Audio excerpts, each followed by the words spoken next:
By the way, welcome to the Pure Metal of the Gods. So I'm going to have a friend join me. Ben, who do you think developed and created extreme music? This is Metal Ben. I run the Metal Ben's Chronicles and Metal Bastards Hangout YouTube channel. So yeah, when it comes to extreme metal, Venom definitely invented it. There was nobody that played like that prior to Venom. What about yes, Motorhead, when they came out, they were the first to really go hard with the double bass, but when Venom came out, they basically took what Motorhead was doing and made it sound more raw and more dirty and faster and darker. So yeah, I definitely think Venom had a lot to do with like inventing extreme metal. Definitely thrash metal going into black metal, I would agree. And probably Hellhammer and Celtic Frost too, had a lot to do with, the beginnings of what would become extreme metal. And what about Sarcophago? Sarcophago, Brazilian band. I mean, they were one of the first bands to use blast beats, and they were definitely pretty extreme for 1985, 1986 era when it comes to metal. Right. I would definitely say Creator too on albums like Pleasure to Kill had a lot to do with what death metal would sound like. Bathory with the rawness, definitely Celtic Frost too, because Celtic Frost and those doomy rips, I think, had a lot to do with what death metal would become. Especially Possessed. And this is where we get into welcome to a new episode of Pure Metal of Gods. In this episode, we're going to be discussing extreme music and where it originated and where it led to the birth of thrash metal, death metal, and who also coined death metal in this discussion.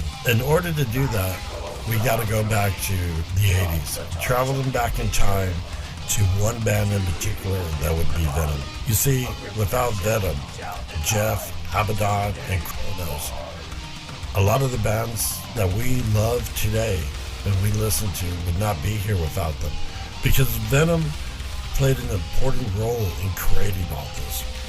Venom was doing the satanic imagery with the goat head in the middle of the pentagram, writing the lyrics, playing faster, heavier. They laid down the groundwork, and they were pushing those boundaries for the groups that we have today, such as Possessed, of which we know Jeff Becerra had a demo album called Death Metal, and the Seven Churches album that would later be the creation of what was to come, with Chuck Schuldiner leading the way with Jeff, creating the style of death metal. You can find that interview with Jeff Becerra in our article. In order for us to go into this discussion, I'm going to invite two important people that played a role in the creation of metal. One of those will be James Murphy, former guitarist of Death, Obituary, Disincarnate, and Espanol. Also, Tony Dolan from Venom Inc. I'd like to welcome at this time Tony Dolan from Venom Inc. And my question to you here on Pure Metal of the Gods is, how did Venom actually help break down those barriers for the extreme music? And also, if you knew Chuck Schuldiner from Death, how his music impacted the death metal community, and Jeff Becerra of Possessed. Well, yeah, sure. I don't know if Jeremy knew Chuck. I know he knows Rick Ross, of course, and Terry Butler, as do I. Chuck, I traded the Mantis tape way back, but we kind of never got to meet. But I was very aware of Chuck, and lots of my very close friends were good friends of Chuck's. And he was a stand-up guy and a great guitarist. Jeff Becerra, Possessed, of course, great friend of mine. As to who invented these genres, I think, there's anomalies. Venom called their music black metal. That was it. They didn't call it thrash or anything else. In fact, they called it power metal. And then Metallica, if you look on the first album, it's power metal, not thrash. Thrash was coined by a journalist in reference to the actual style the triplets played. Mustaine and Metallica, and that became a trend in the thrash metal, the Bay Area thrash scene. I think there's a lot of influential on the scene. James, feel free to join this conversation at any time. I'm kind of curious what you felt about, Venom at the time. Yeah, I remember at one point thinking that the heaviest music there was Venom, and I love Venom still to this day. And, Venom were, they're kind of dirty, kind of raunchy, very dark. Certainly the imagery and lyrics were very dark. But they weren't death metal, and they weren't black metal, despite calling an album that. And that's sort of, but they helped move things in the direction that led to black metal, right? I know one is Edward. Who's your friend? Eddie. So I got Edward and Eddie. What a pair. So who were your influences? For me, like I said, Black Sabbath was the first one, and then my neighbor kind of got me into like Possessed and Venom, Merciful Fate, stuff like that is what I just...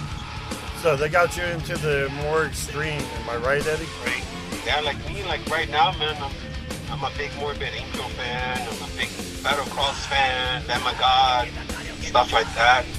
But now that you're older, what do you think of all the genre names? I think they're stupid, man. Just me, I mean. Like just metal. Like they call new metal, or they call whatever it's called, but yeah, stuff like that. No, everyone always says, Tony, that Venom created that. So let's elaborate a little bit more on what Venom actually did. It's all right to look in hindsight and say, yeah, we created everything, we called everything, but Venom didn't do that. They were an extreme band at the time. They used the satanic imagery and the pomp and circumstance of a kiss, and they mushed it together, and it came out as Venom. Very loose, very wild, very arrogant, and that's what worked, and people loved that kind of thing. Would the other scenes, other genres have happened anywhere? Yes, they would, because early Metallica is much more in line with Diamond Head and Blitzkrieg and all those kind of things. If you listen to the riffs, particularly of Diamond Head, now you know why Metallica covered them. It's all there, that early stance, so I think they all loved Venom, of course, because Venom kicked down a door that the corporates held closed to the underground. So Venom showed the underground bands that you didn't need to be Stadium Rock, you didn't need to be Cream or Pink Floyd, you could just be guttural, and you could just take the bull by the horns and do it yourself. But I think the genre spurned from that. Obviously, calling your music black metal meant everybody wanted to get in on that. For Atomkraft, we classed our music as total metal. It was just any style. We didn't care. It was just all metal to us. And fast, slow didn't make no difference. But there's no thrashing in Venom's material. There's no black metal elements in there as far as the genres go. Or even death metal, maybe vocal style-wise. Clive Archer had a particular style for Venom. Kronos mimicked that, and they carried on from the early demos.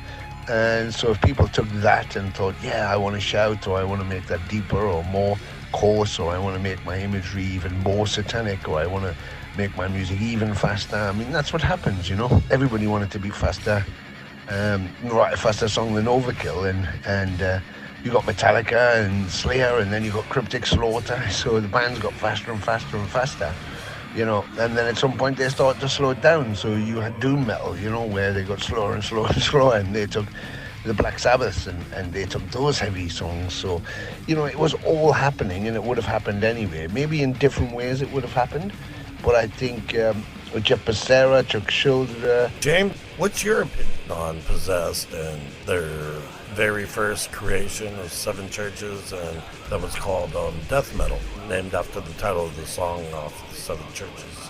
Possessed had a song called Death Metal, and I certainly think that was a major contributor to the creation of death metal. Usually the genre names come along after the creation of the genre.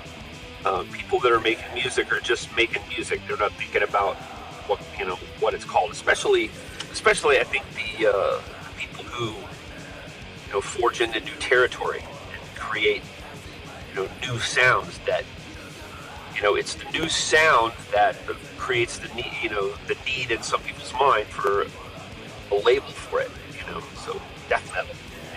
Tony, do you think that all of them took inspiration from the underground tape trading?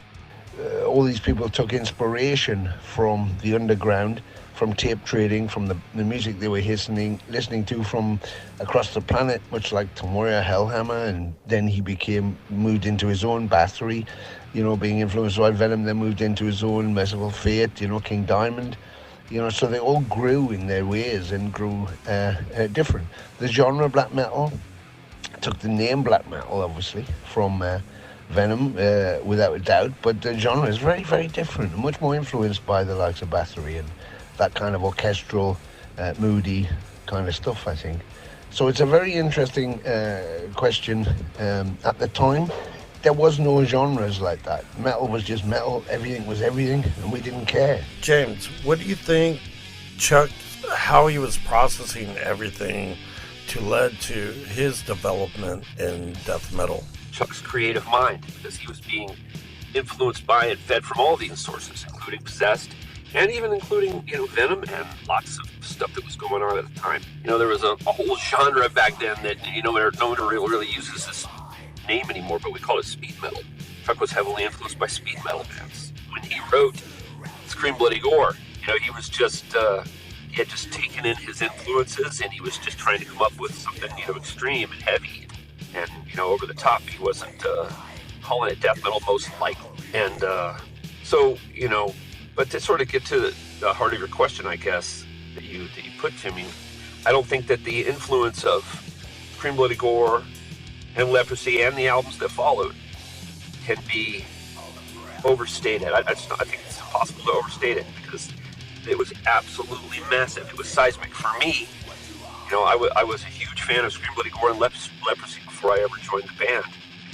And, definitely for me, I already had 7 churches. I was a fan of the song death metal, and I started to think of the band like that. But at the time, when I was listening to Possessed, 7 churches, still love that album to this day, by the way.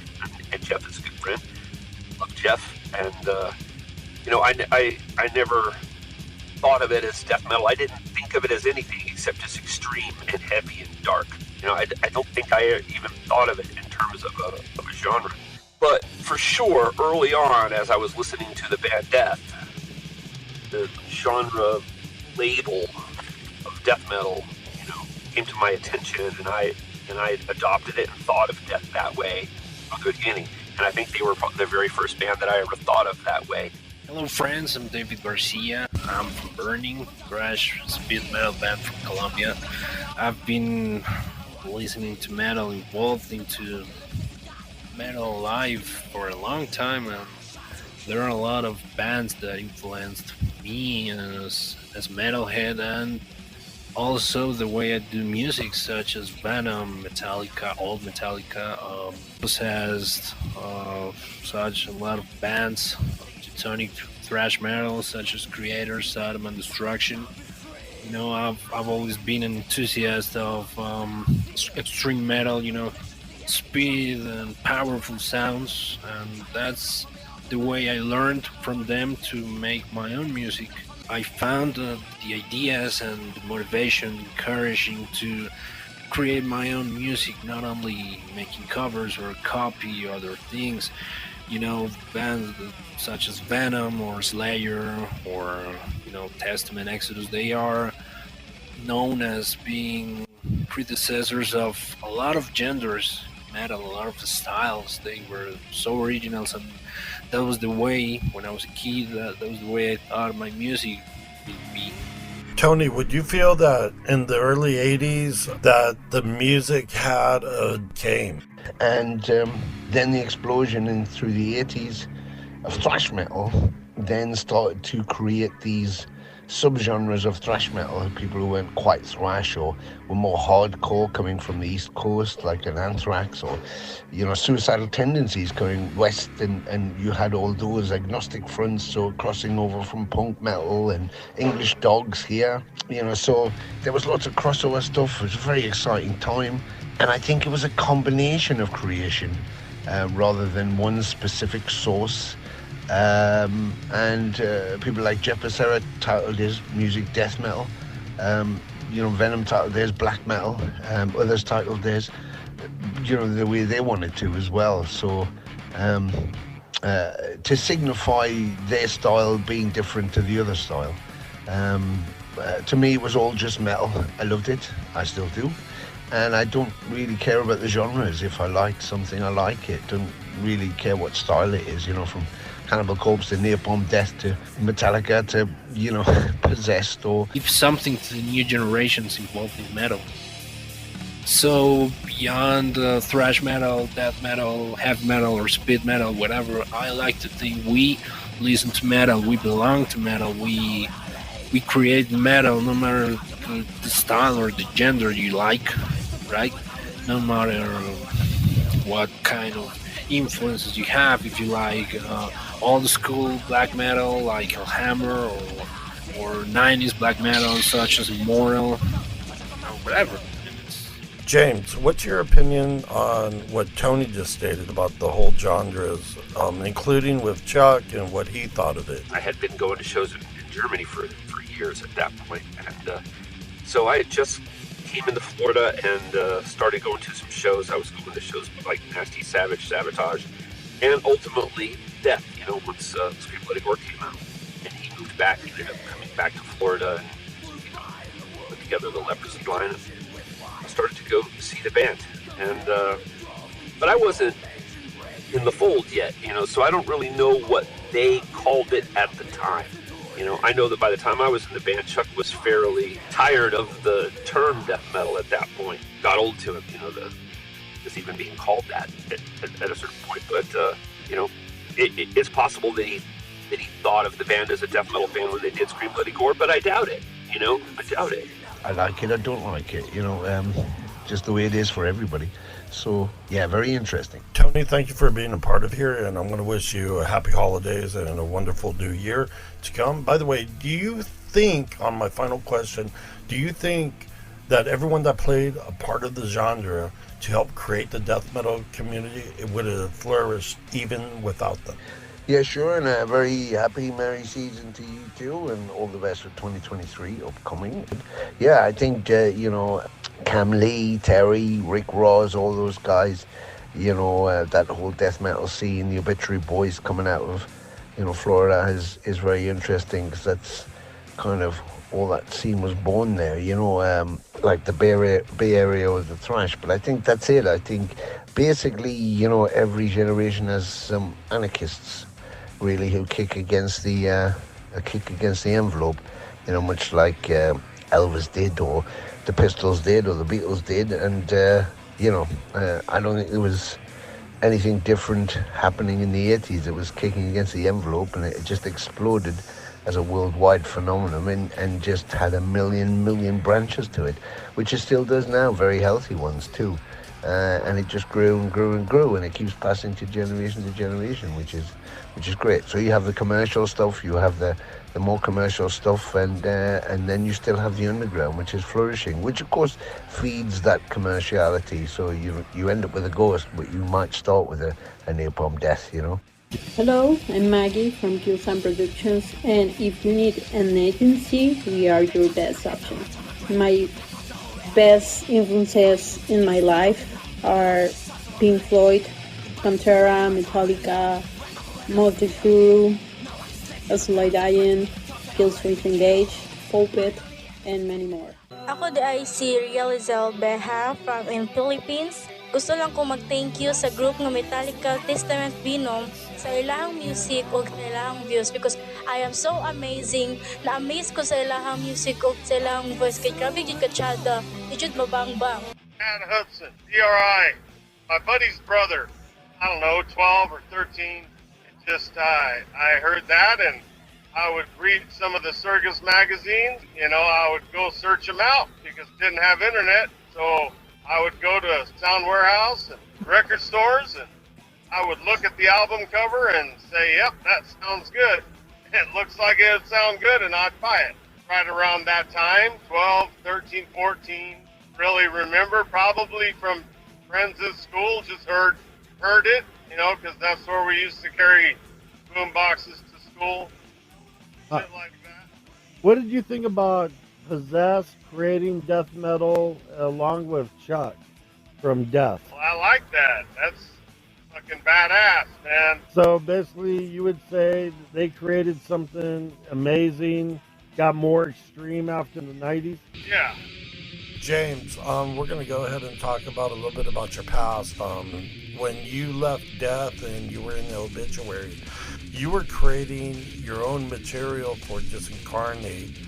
And how did that come to be? Definitely when I was doing Disincarnate, I wanted to do something that came from me. It was, when I wrote, I wrote about a quarter of the actual music on spiritual healing. Something close to 25% of it, but because I contributed heavily to half of the songs on the album. And, so somewhere between 20 and 25%. But when I did that, I was very much consciously writing in the style of Death. And, I had to get myself in that mode, okay? I knew all those songs. I had, also learned the 4 songs that they had written before I came in. And so we had 4 more songs to write, and I just mentally put myself in that box, and I wrote from that box. And that's why my riffs and everything fit in so well on spiritual healing, because they were written for spiritual healing, for the band Death in particular. So by the time I was in Obituary, I was already, I was looking at, okay, what, am I going to be around on the next Obituary record? That wasn't clear. It was never clear that I was ever going to be around on the next Obituary record, and, after Cause of Death, and of course, in the end, I wasn't. Because they had always told me from the moment that I joined that if Alan ever wanted to come back, they would take him, because they had been bros. They had come up together as kids, so, I always doubted whether I was going to be on another Obituary record, because I felt it was kind of likely that Alan would come back. So ultimately, I just didn't want to put myself in, I had already put myself in the death box, and that was fun. And I really love all the riffs that, the stuff that I wrote for that. It's just great to listen back to those. And I was very happy with them, and I still am to this day. But by the time I was doing Obituary, I didn't even want to put myself in an Obituary box and write in their style. I just didn't want to. I'm sure it would have been fun. I'm sure I would still be proud of those riffs today had I done it, had I stuck around in the band. But, Alan came back, and so I was glad when that happened that I had already decided not to do that at all, and instead to write what, at the time that I was doing it, I thought of it as a solo project. I started writing Disincarnate material while I was in Obituary. And I just did not allow myself to be in an Obituary box. I was like, I want to write what I feel, however it sounds. That's what I want to do. And so that's what I did. I wrote this music, and I the moment I started writing it, I knew, like, this will not fit in Obituary at all. It's nothing like Obituary. And I remember at one point, Trevor had asked me, like, if I had any riffs or anything I had been working on. And I said, yeah, I mean, they're not really Disincarnate. I was working on a solo thing. They weren't really Obituary is what I meant to say. Sorry. He asked me, and I said, yeah, I have some riffs, but they're not really Obituary style riffs. They're for this project Disincarnate that I want to do. And so he was just, well, yeah, let me hear them. And so I played them for him, and his only remark was, that don't sound nothing like Obituary. I was like, yeah, I told you that they wouldn't. But yeah, he was 100% right. They didn't, and they weren't intended to, and they were never intended for Obituary. And so that's all I was really thinking when I did it. I wasn't thinking anything other than that. I didn't want to write like anyone else. I wanted to write like me. And so that's what I did when I wrote the Disincarnate album. Whereas when I wrote for Death, I was making a concerted effort to write things that fit in that box. And, had I ever written for Obituary, had I been asked to stay for another record and been asked to write material, had that happened and had I, even agreed to do it, then I would have written from the Obituary box for them, in my mind. I would have put myself in that mindset. And, and it's something I'm capable of doing. I can sit down today and write riffs that sound like Judas Priest or riffs that sound like Merciful Fate. It's not hard to do for someone who, knows how to, play guitar and learn music and knows how to write songs. You can always write something that fits the mold of something else.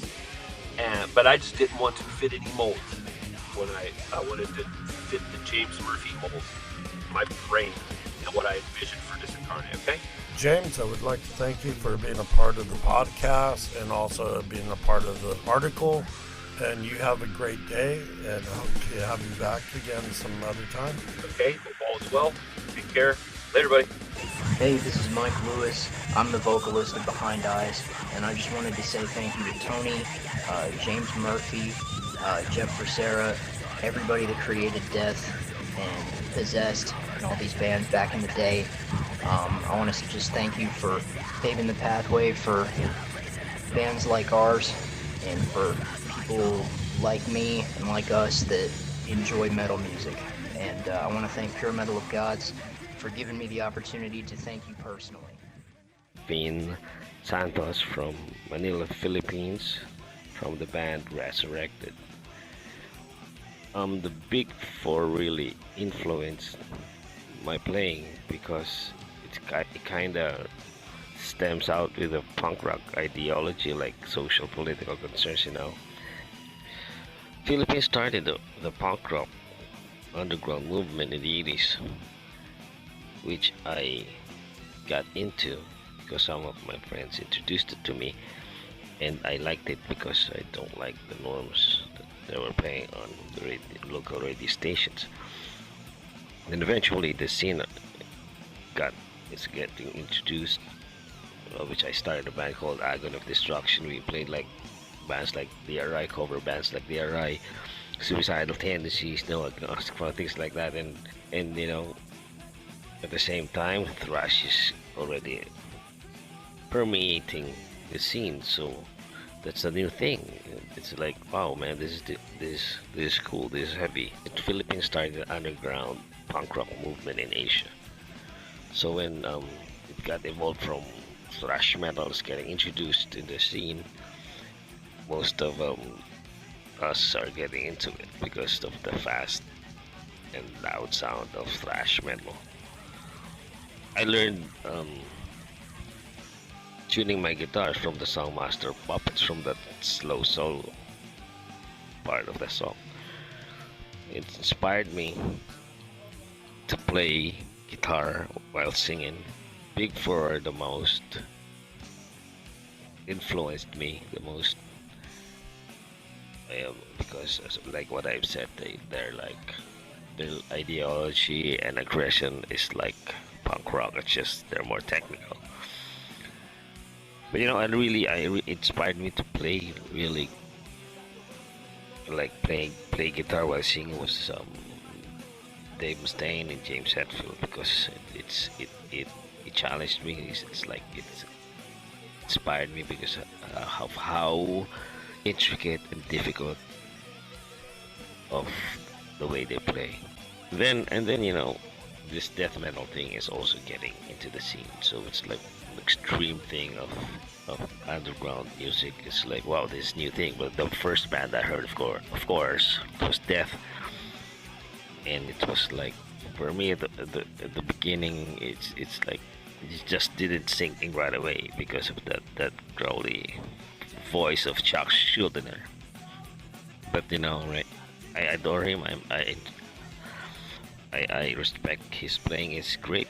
He's a great guitar player and a singer. And then Lately, like during the late 90s, I mean late 80s, I started also to like his style, you know. But aside from other death metal bands, I'm not. They're good. They're good, you know. And you know how, ironically, I saw this page of an old magazine. Maybe my brother brought it. It has a picture of Megadeth on the left side and Possessed, a black and white photo, and because so that those are the music, the Philippine underground music. I hope to reach out some other people who are listening can reach me out on Facebook. Thank you, Pure Metal Gods podcast.